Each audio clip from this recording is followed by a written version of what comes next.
Umpama pangeran gak gawe ketombe iku ora ana pabrik sampo.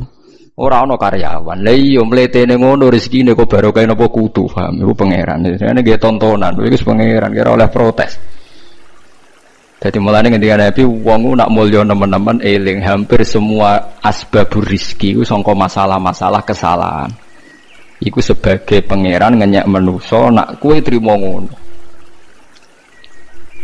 Mulane Sayyidina Ali nyontokno beberapa inane manusa iku kowe nak salat iku ora oleh ana najis. Dadi nak kena telek diumbah, nak klambine najis diumbah. Tapi duwe pertontonan sing naif, rupa-rupane tiap wong salat itu mesti nggawa wetenge. Wetenge ana taeke. Di wong ngalor ngidul nggawa WC.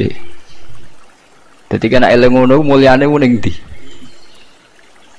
Wis diarani wajib suci tapi tetep glethek nggawa WC. Iku pangeran. Dadi wong nak mulya nak mlete kok eling mafi ma'iddatika. Mulane ketika Sayyidina Ali wong nak mlete mbok eling sing digawa iku apa? Maksude WC niku sing digawa napa ngalor gitu. Dieling-eling ya. Terus niki ngaji ben sampean roh. Dadi konflik-konflik niku asal tidak sampai maksiat kados saling bunuh itu baik. Ketatanan sosial ini bergantung mereka harus saling beda. Kalau nanti mau riwayat teng sebuah kitab, kalau yakin hadis itu tidak dhaif. La tazalu ummati fi khairin ma tabayani. Umatku ini akan selalu baik kalau mereka itu beda. Kalau mereka itu mau nopo beda, tapi jangan dipaksakan beda lah. Ya kalau mereka itu mau beda. Tapi kalau mereka sepakat malah tidak nopo baik. Karena dalam banyak kebaikan ini gimana butuh macam-macam. Misalnya tiang iktikaf kabeh ning masjid, ora ana wong ning perapatan, ana kecelakaan sing nulung sapa? Nah, ana kesasar sing ditakoki sapa?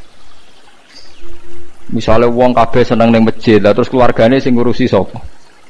Tapi kabeh ning omah sing ngurusi masjid sapa?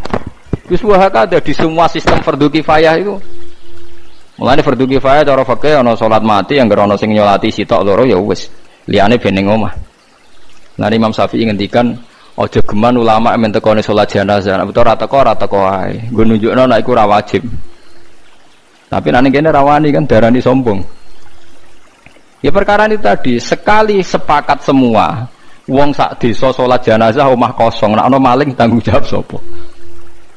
Mulane terus fikih damel kesimpulan ciri utama fardhu napa nek ana sing nglakoni wis cukup, liyane napa gugur. Mergo kuwatir bahaya nek semuanya melakukan hal itu. Paham ya, terus saniki mulai dilatih menerima perbedaan-perbedaan. Terus umpama manusa ora saling beda, malah sistem ibadah napa hancur. Lahudimat suamiu wa biya'u wa sholawatu wa masajidu napa yuzkaru fiha ismu wa katsiran wa la yansurun nawaw napa mayansur. Niku wis kersane pangeran. Terus nomor kali ayat alladzina immakkannahum fil ardi aqamus shalat wa atawuz zakah. Ciri utama tiang saya itu kalau sudah diberi kekuasaan, diberi kesempatan baik. Niku mereka mendirikan sholat, melakukan zakat. Terus wa amaru bil ma'ruf wa nahu 'anil munkar. Mau melakukan perintah bil ma'ruf wa nahu 'anil munkar.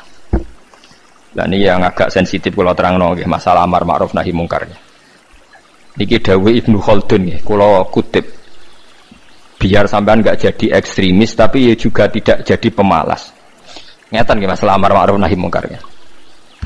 Amrun itu maknane urusan nggih. Amrun maknane apa? Urusan. Manhiyun mungkar maknane aneh. Jadi mungkar maknane apa? Aneh. Mulane darani ma'ruf dikenal nggih. Ma'ruf maknane apa? Dikenal. Mungkar maknane aneh. Iki rungokno tenan nggih. Kula baleni malih nggih. Kaya wong dikeloni ra bojone kan aneh, ora bojone kok ngeloni. Berarti mungkar. Wong ngeloni bojone wajar, dikeloni bojone dhewe. Wong nganggo sepeda motore dhewe wajar, ma'ruf. Wae wong kok dienggo tanpa pamit dijupuk aneh, napa? Mungkar. Sebab itu ma'ruf dan mungkar itu aslinya enggak butuh syariat, mau butuh fitrah manusia. Nah, kata Ibnu Khaldun, sebetulnya nahi mungkar itu tidak kok kamu ketemu orang maksiat terus kamu paksa kamu jangan melakukan itu. Itu tidak harus begitu. Bisa surahnya itu intiha anil mungkar. Misalnya begini nih yang dicontohkan ya. Ini kalau kutip dulu ya hadis ini. Mar'a minkum mungkaron falyughayyirhu biyadihi fa illam yastati fa bilisanihi fa illam yastati fa biqalbihi. Terus wa dzalika ataful iman. Begini cara gambarkan. Dulu itu pernah ada kelompok ekstremis di mana dia itu minoritas sekali melawan dinasti yang kuat. Zaman pemerintahan Abbasiyah, Fatimiyah macam-macam. Akhirnya dihukum gantung. Walhasil akhirnya mati sia-sia. Karena dia tanpa kekuatan mau merubah nopo? Mau merubah nopo? Kemungkaran.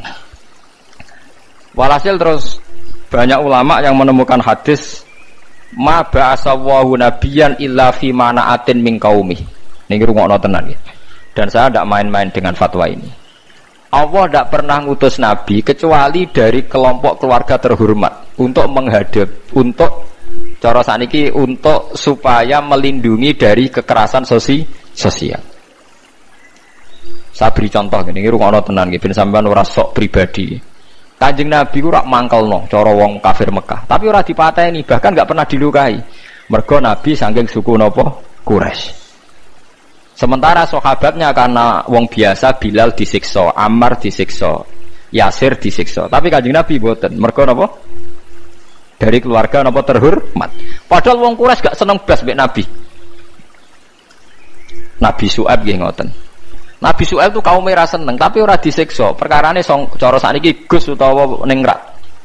Sampai kaumnya nak muni, ya Syuaib, andekan saya tidak mempertimbangkan keluarga Anda, pasti Anda sudah saya siksa. Walau la rohtuka la rojamnaka, wama anta alaina bi'aziz. Walau la rohtuka, umpama ora kelompokem, kowe ora keluarga ningrat, wis tak siksa.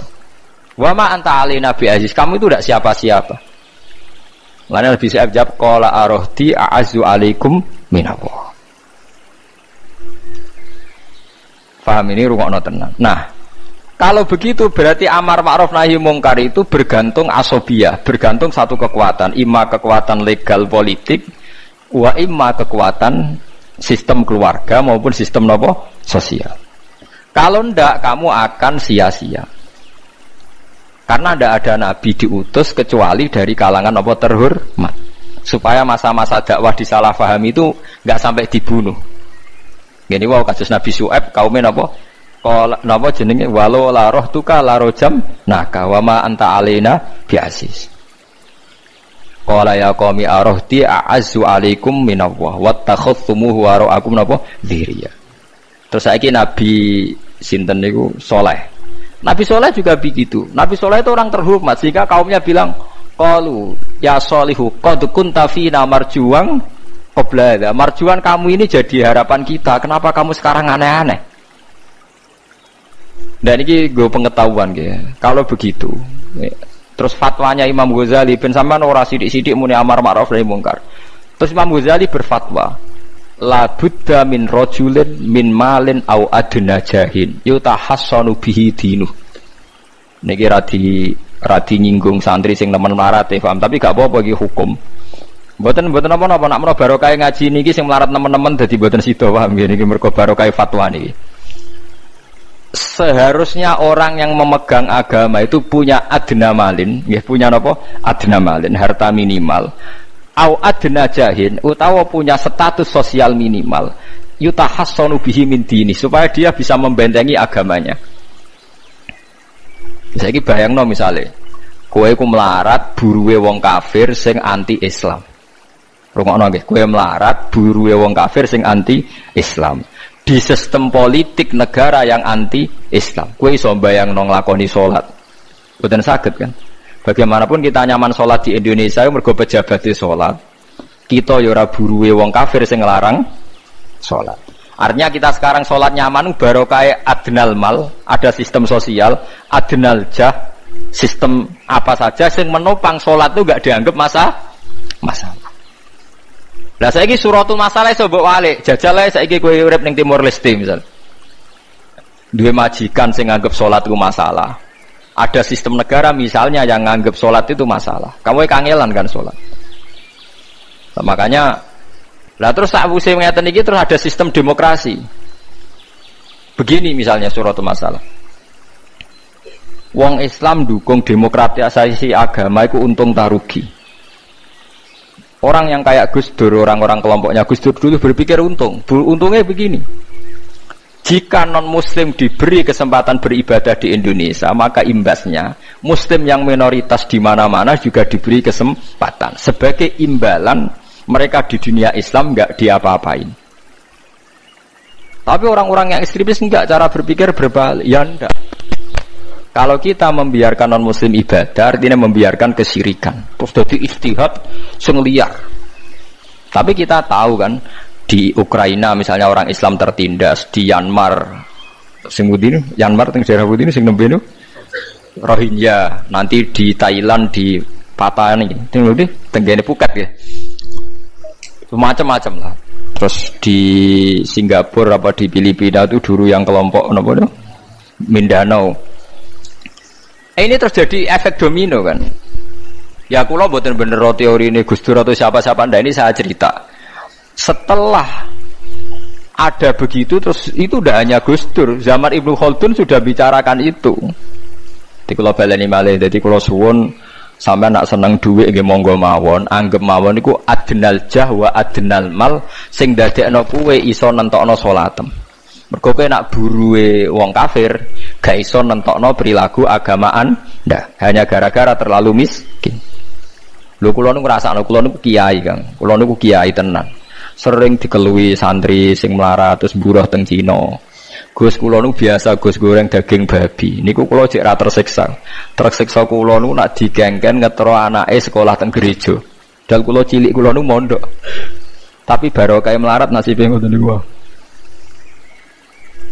Saya punya cerita lebih ngeri lagi. Ada temen miskin buruh, nenggone wong itu wong ya non muslim. Dia agak perilaku sosialnya kacau. Gitu. Biasanya dia mau cukup kon ngeteroni gon-gon maksiat. Suatu saat bangkrute tenanan. Dikai kunci mobil pokoknya golekno paling ayu. Terone omahku, waduh, tahu ngaji Fathul Muin wong piye jajan. Dekne lagi sadar metuki kula nu nangis. Gus kula niku kualat mbek hadis kadal fakru ayakuna kufrun. Fakir iku mendekati napa? Kekafiran. Mboten iki sing melarat-melarat ben tobat. Nak melarat temu ya rada musibah ben roh maksudnya. Mboten iki urusan hukum, ora kok nyinggung wong melarat. Dulu dia itu pernah janggal dengan hadis itu. Wong Nabi biasanya dawuh ahyini miskinan, kepengen melarat kok iki kok muni fakir ku ndekati napa? Kafir. Dekne janggal kok. Kok Nabi kesane arogan? Biasanya Nabi ku bilang melarat iku ora. Karena dekne melarat kepengen dibela Nabi. Dadi roh hadis kadal fakru ayakuna kufron niku janggal deh. Bareng ngalami nasib ngoten tangisan deh. Walhasil dekne metu gak kerja terus metuki kula mbek nangis. Kualat tenan Gus kula. Jadi ini cerita, sama rasa tersinggung cerita hukum. Berarti kalau sekarang umat Islam berpolitik itu baik, karena lewat partai Islam umat Islam itu nanti sholatku gak aneh. Anggap baik ben sholatku gak aneh. Kue duwe di kekuatan sistem sosial yo baik, tapi kabeh nggo jaga keberlangsungane sholat. Ora khadzun nafsi. Anggap baik di duwe gue ngenakno aku nak sholat ana sing larang, tapi nak duitku gantung wong sing ora sholat iso wae aku dilarang sholat. Iku ya wis masuk alladzina immakannahum fil ardi aqamus shalah.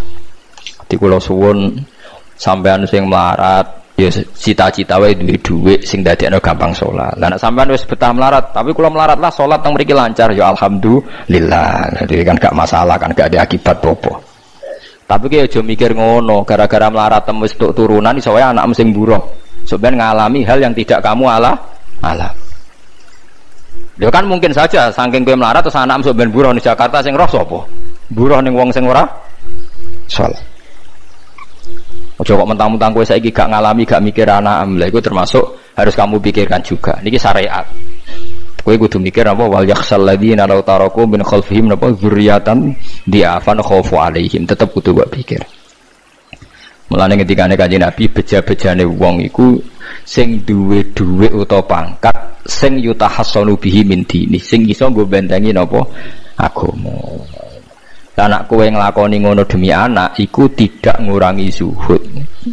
Bahkan kok Nabi Khidir dadi panitiane anake sampeyan. Iku sing diceritakno ning Ashabul Kahfi ketika ana cah cilik anake wong soleh, abahe kabundut. Abai sempat nyimpen emas batangan, keleng-eleng gini. Jadi ini orang wong soleh mati nyimpen emas apa? Batangan ora. Tenan iki emas batangan ora Mas. Disimpen nang tembok. Suatu saat tembok ini badhe rubuh. Konsekuensine nak rubuh emas batangane konangan. Nak konangan dipek wong dolim. Lha ape rubuh ditata Nabi sinten? Khidir. Nabi Musa protes, wong karuan tembok ape rubuh kok mbok tata, padahal penduduk kene iku wonge nakal-nakal. Terus jawab Nabi Khidir seperti wa amal jidaru fakana lihulamaini napa yatimaini fil madinati wa kana tahtahu kanzul lahuma wa kana abuhuma sholihah. Jadi fatwa-fatwa zuhud sing berlebihan wong ra oleh nabung ngomong kosong, tak jamin. Itu ditentang oleh ulama-ulama syariat. Karena di cerita Ashabul Kahfi ini jelas kan, wong soleh nyimpen emas batangan ning tembok demi anake, keberlangsungan kesalihan apa? Anake. Ternyata dipanitiani Nabi Khidir.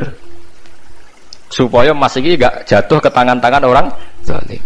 Toh orang ini ketika nyimpen tetap disifati Allah wa kana abuhuma sholihah. Iku nang nunjukno nak wong soleh nabung iku enggak ngurangi kesalehan. Tapi rasa mbok mafhum mukhalafah nak ra nabung ra saleh innalillahi wa inna ilaihi raji'un. Ora usah ngono, ora usah mbok jero-jero pokoke intine iku ana ayat wong saleh nabung iku gak ngurangi kesalehan. Wa kana abuhuma sholihah. Saiki wong do ora ngalim, sing fatwa zuhud berlebihan nganti wong sawangane duwe dhuwit dosa. Padahal mau dukung awake dhewe, paham nggih sing fatwa iku dukung napa? Awake dhewe. Keliru, pokoke barang berlebihan keliru. Lah sing seneng donya berlebihan. Nganti miliaran kun gak jelas hitungane. Ya nek cara kula sak sedengan misale sak rugen mati ya warisan piro kan? 50 juta. Piro? Mesin bubut. Mesin bubut anake cek kangelan. Maksudnya cek kangelan ngerjakno. Nah Mas sak karek ngedol lho. Mboten sing bener ya Mas utawi ya tabungan lho. Mesin bubur padha karo ngeke penggawean. Mboten kula setuju mbek fatwane Ibnu Khaldun karena berdasar sejarah itu enggak ada nabi kecuali dari keluarga terhormat. Lah terhormat itu tadi terus kata Imam Ghazali sebetulnya ndak harus terhormat kamu jadi presiden atau bupati. Ada adnal mal. Ini rungokno tenan. Ada adnal mal atau adnal jah yang yutahassanu bihi min dini supaya bisa menjaga agama. Nah sekarang kalau pertanyaannya gimana Gus kalau globalisasi itu tadi jangan-jangan misalnya kalau kita ngobong gereja di Indonesia misalnya terus masjid yang minoritas di negara lain diobong sebagai balasan perlakuan umat Islam mayoritas di Indonesia terus gentenan Islam sing minoritas di negara lain ditindak itu jangan-jangan kita termasuk sebab dan teori itu juga sah. Wong pangeran yo momo tenan, cara ora pangeran yo kapok tenan mbek teori iku. Cara ora pangeran. Makanya niku nyata, wong sahabat itu jenenge sahabat anyar-anyar Islam yo over. Kados Ruhin Mustafa seneng-seneng kula atau over. Saking overe bendina misoi gereja, misoi watu pangeran niku. Jancuk watu kok disembah. Pangeran opo watu jancuk watu disembah. Akhirnya wong kafir malah sepe jancuk pisan pangeran. Pangeran akhirnya kena kan? Pangeran ya pangeran Allah akhirnya kena. Akhirnya ono syariat anyar. Wala tasubbul ladina ta'una min dunillah fayasubbu wa adwam biwairillah. Mat sahabat temu aja oleh misoi pangerane wong kafir. Kurbane aku mat. Jadi jangan kira semangat tuh. Misalnya kaya Ruhin untuk semangat ngiyakno aku ora ngiyakno Kiai liya aku ora damuk kiai akeh. Dadi kabeh melane Nabi nate dawuh la yasubbur rajulu abahu. Wong jogeman misoi bapake. Sampai Nabi dibantah ya Rasulullah wa hal yasubbur rajulu abahu. Mosok tiyang misoi bapake piyambak. Terus Nabi jawab ya subbu abar rajuli fa yasubbur rajulu abahu. Ya misoi bapake wong, akhire bapake dekne dipisoi. Ya mau misoi pangerane wong, akhire pangeranem dipisoi. Lah pangeranem ku sapa ora Allah kan? Nah, sistem global itu ya teori itu ya mungkin. Jadi kalau Anda berbuat baik sama agama lain, mungkin agama lain berbuat baik sama kita. Di negara yang saudara kita minoritas, kayak di Bosnia, di Rohingya, di Phuket, di macam-macam di Mindanao, mungkin bahkan di Amerika. Mulane wong kendel ning Pulau Jawa perlu ditakoki, kowe kendel mergo mayoritas apa mergi yo? Mergo jihad.